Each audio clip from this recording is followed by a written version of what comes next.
Mini episode 173 of the FDH Lounge is brought to you by the Sports Train, the finest pure sports talk show on both terrestrial and internet radio. Follow them on the web at thesportstrain.net. The FDH Lounge. You want to schedule your life around it.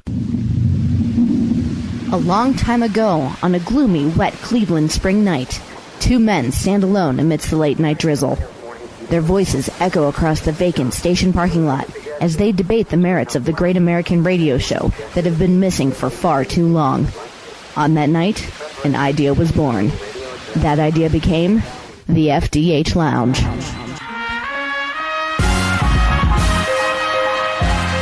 Welcome to the FDH Lounge. Hello, everyone. Welcome to mini episode number 173 of the FDH Lounge. This is FDH Managing Partner Rick Morris. We've got a great one for you here today with somebody who has truly excelled in his field, and it's going to be a very exciting discussion. It's certainly for me that we're going to be having today, no question.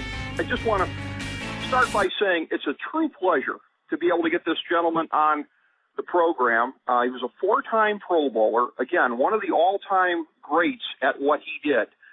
He is the oldest, second oldest, and third oldest man ever to return kickoffs for touchdowns. The NFL Network named him the fifth greatest return man ever. And again, just me personally, it's always been my stance on this program that specialists should be eligible for the Hall of Fame. If you were great as a specialist, I believe that you're a Hall of Fame player. That's my personal opinion. So, fifth greatest of all time according to the NFL Network, and I think most people would actually consider that to be the floor of where the man would be rated as opposed to the ceiling. So, again, it wouldn't take too much translation to tell you that I regard this man as a Hall of Famer. And just very, very excited to be able to have him on the program here today. I could only be speaking of the great Mel Gray. Mel, welcome to the FDH Lounge, sir. A real pleasure to have you on with us today. Thank you. Thanks for having me. Oh, I'm so happy to be able to have you on. I'd like to start this on kind of a light note. I'm unaware if this is anything that you know about, or if this has really come to your attention or not. But from talking to a lot of the contributors to this program, most of whom are about my age or perhaps even a shade younger, and I would have been high school / college age / early adulthood when you were playing, I mentioned the name Mel Gray, and the first thing a lot of these guys think of is greatest return man in the history of Tecmo Ball. You know, I remember playing in my dorm and the video game, and boy, if you had Mel Gray, you were always a threat to return a punt for a touchdown. So is that something that you're aware of? And I got to imagine you're at least a little bit amused by that. Yeah, well, of course you're making me seem real old, but yeah, I'm aware of that. My son tells me all the time that, I don't play Tecmo Bowl, but he sort of let me know that I'm there, and I have some type of presence there that I seem to make an impact in that game. So, yeah. It's funny, yeah. That wasn't the first thing I was expecting to hear when I mentioned to some of the guys when I said, "Hey, we're having Mel Gray on," and it's funny because they all kept saying the same thing, and you were certainly in the first generation, I would say, of players that were, able to be known for being on video games, because, it really wasn't until the late 80s that was made available on the games there. But, again, you had, such an interesting career and, able to make an impact in a number of ways. I know when you first broke in, when you came out of Purdue, you spent a little bit of time with the LA Express, and I don't know if you were there for the height of the chaotic period or not, but it was kind of a wild period, wasn't it? I know the franchise was having some financial problems and was kind of caught in a whirlwind. Were you there for the worst of it? Oh, most definitely. I got there in 84 actually. Of course, they started in 83. I got there in 84, Steve Young, Zimmerman, and Kennard, and all of us. And, man, we had such a good time. It was a great franchise, I thought. We had great owners, coaches with Hadel and all those guys.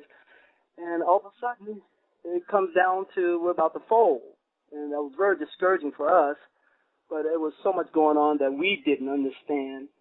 And before we know it, we were pretty much out of a job and, trying to get picked up by the NFL at that point. Well, and it did work out great for you subsequently, making the jump to the NFL. But as far as, you mentioned the name there of Steve Young. One of the things I found to be kind of curious, I know you played with him. Obviously, the most celebrated part of your career, you played with Barry Sanders. At least according to Wikipedia, you played high school ball with Lawrence Taylor. Now, it would have taken a lot of foresight at the time to know that he was going to become, Lawrence Taylor. But I'm just wondering, to play alongside guys like that, three of the all-time greats by any measure, was there any, common factor that you saw with those guys? Was there anything that you ever kind of absorbed just from watching how those guys went about their business? Most definitely. Well, you see, when it comes to Lawrence Taylor, he was a surprise to us because Lawrence played with my brother in Little League and, of course, junior high and all that. And we really didn't hear about Lawrence Taylor being a real force until probably his junior year. And that surprised all of us in our hometown. And as far as Barry Sanders, now Barry was in Wichita, Kansas, and his high school coach was actually my coach at Coffeyville.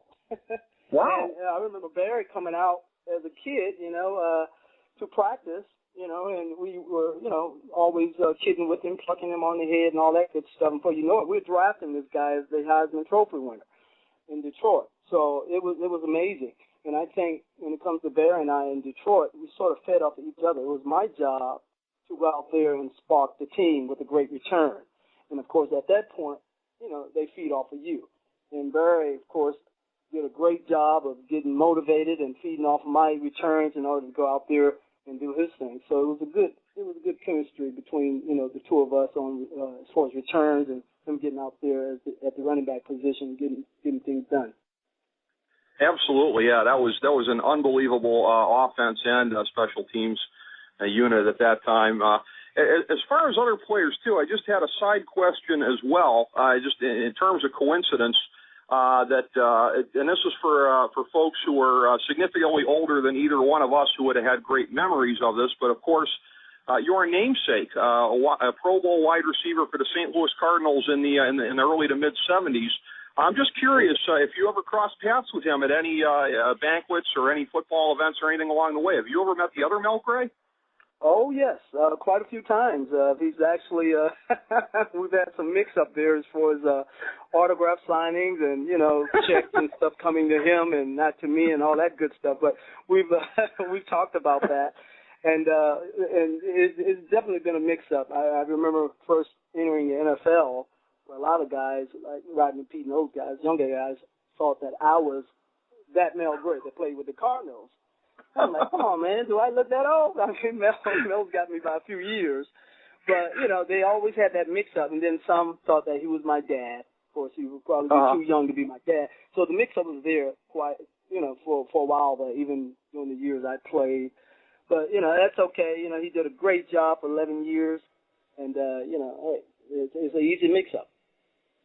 Oh, that's kind of funny. I didn't know that you guys were as intertwined as that. That is kind of funny with mistaken identity and the like. As far as other players like that and older players, some of your predecessors, as far as great return men, certainly our senior producer Steve Cervillo wanted me to ask as far as Billy White Shoes Johnson. Was there any guys that you consider to be influences as far as how you went about the game of returns? Anybody in particular whose film you really studied or were able to learn from? Oh, well, first of all, I hated returns. I was a pure running back at Purdue University and all through my high school years and, of course, my first few years in the pros. That was something I pretty much had to do in order to stay around because of my size. But definitely over the years, I've watched guys like Billy White Shoes Johnson do his thing. I always said he was pretty crazy to go back there and receive those punts and run them up the field because of his size. But he did such an outstanding job at that. And then you got another guy by the name of Rick Upchurch. The guy was amazing. He was a little guy as well. And to see those guys do their thing sort of helped me get motivated, knowing that I can go out there and do the same thing. If I'm not going to be used at the running back position, then I might as well make my mind up to go out there and do those things in which those guys did, and that was to return punts and kickoffs in order to stay around. Absolutely. Well, the place you created for yourself in the game really was unforgettable with where you did get the opportunity and where you were able to excel. But along the lines of what you just said there, I'll pose to you the same question that I did to your friend Vernon Turner, good friend of ours also, being that he was kind of in the same boat, small guy but super quick.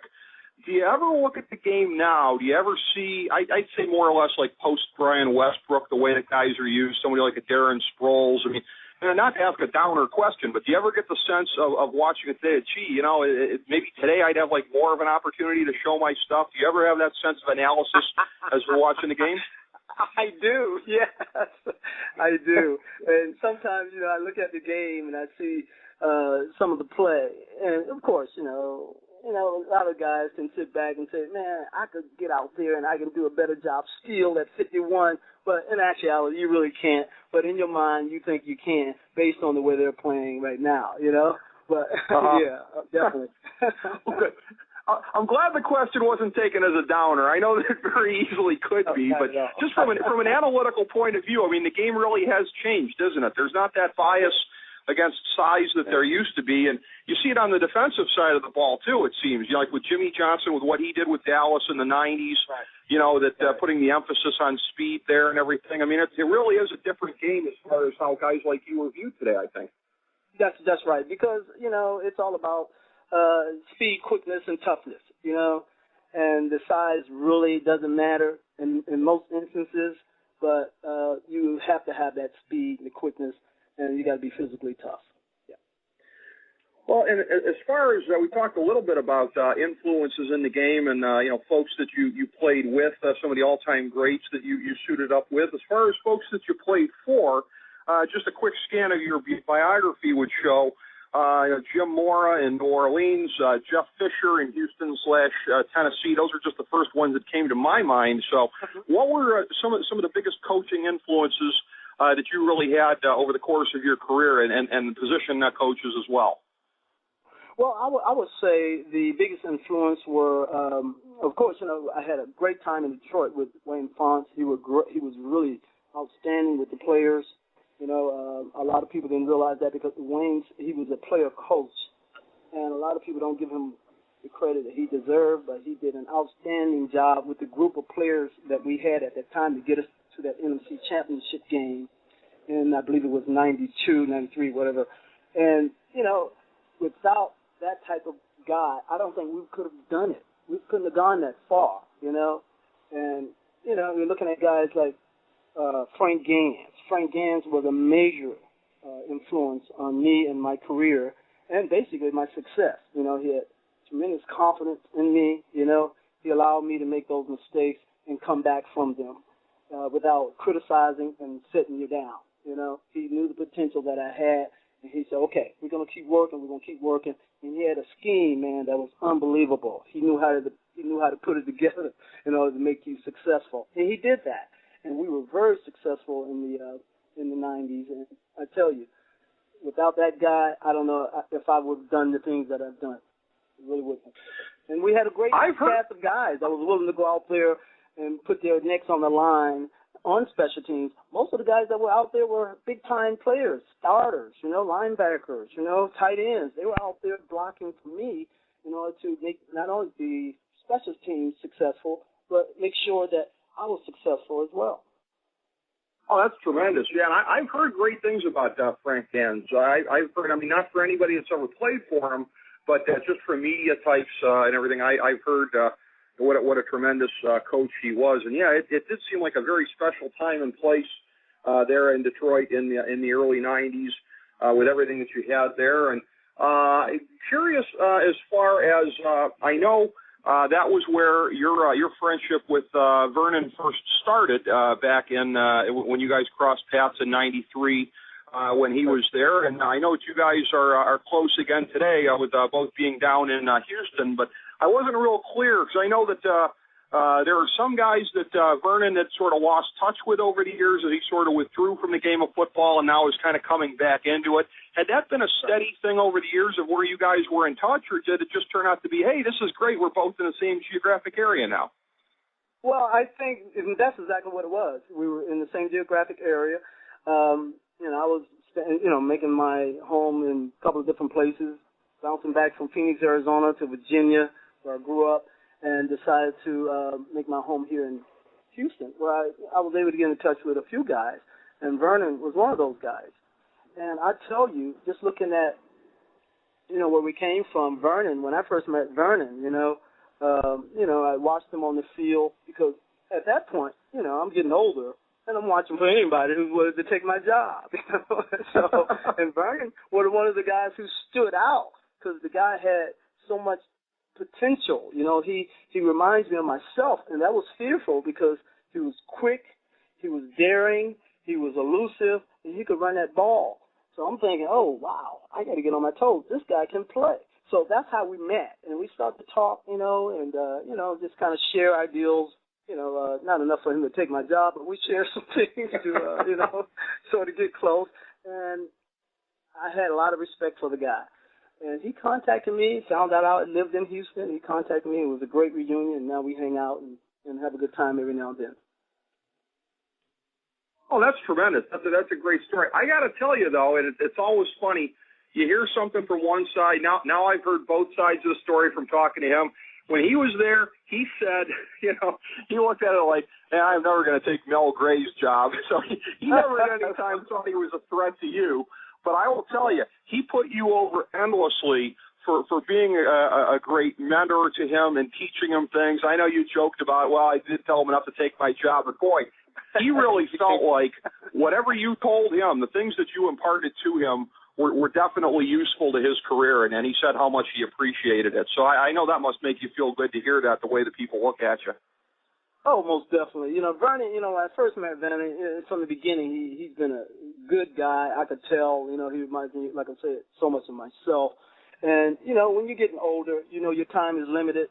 And, I'd pretty much done, I think, as much as I could do in the game. And I tried to share with him as much as I could to make him successful as well without being selfish. You know what I mean? Uh-huh. And, because, at some point, you have to step aside and let the other guy kind of fall in there and do his thing. And I wasn't so selfish at that point where I couldn't do that. Well, that's great. That's great. Not a lot of people would look at it that way, certainly, but it's really tremendous. And I know that Vernon is somebody obviously you need to thank for hooking this up, for getting you on with us here, and of course he's been doing, the outreach with his very great book, The Next Level, Game I Had to Play, recounting that. Yeah, I'm curious in terms of that, Mel, as somebody who played with him and somebody who was observing. I mean, how much of this came as a surprise to you when you found out about some of the circumstances and some of the things involved in the story? I know Vernon has said on the show, and he has said to me privately that, he was kind of buttoned up about some of those things and didn't really know how to express what he'd been through at that point. Were there a lot of things that really came as a shocker when you saw the book?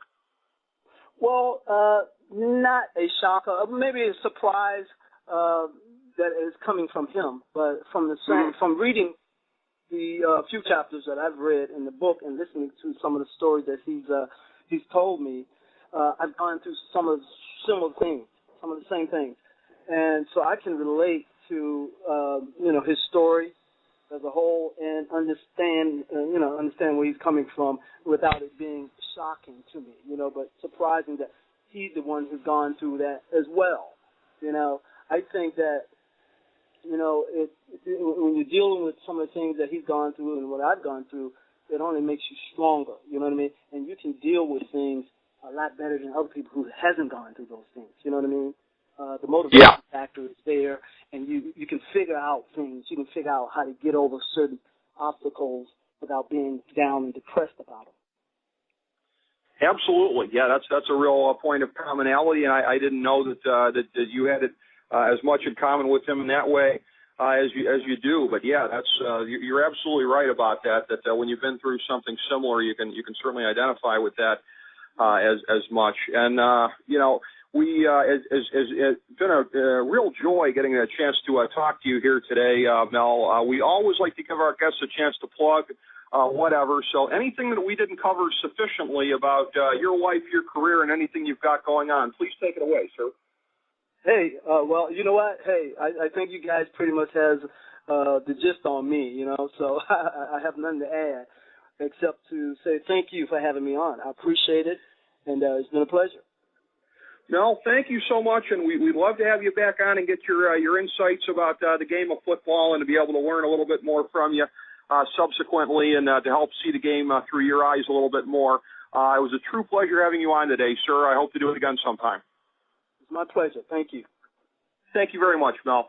Again, everybody, thank you all for tuning in today. Mini episode number 173 with the great Mel Gray. As we bring the show to a close, we would like to extend our deepest gratitude to NBC, CBS, ABC, Fox, all Clear Channel affiliates, TNT, TBS, USA, UPN, Deadspin.com, YouTube.com, YTMND.com, MySpace.com, various blogs, Fox News, CNN, CNBC, MSNBC, IamBoard.com, Billboard.com, Google.com, ESPN, ESPN2, ESPN News, ESPN Classic, NBA TV, NFL Network, Sports Time Ohio, Athlon Magazine, Comedy Central, Cartoon Network, The Boomerang Channel, QVC, BET, The Spice Channel, Steno Notebooks, Manwich, Papermate Office Supplies, waitresses, strippers, bartenders, garbage men, janitors, microwave popcorn, the writers of The Office, Scrubs, Entourage, My Name is Earl, Oz, Metalocalypse and the Boondocks, Aquafina, and the Periodic Table of Elements.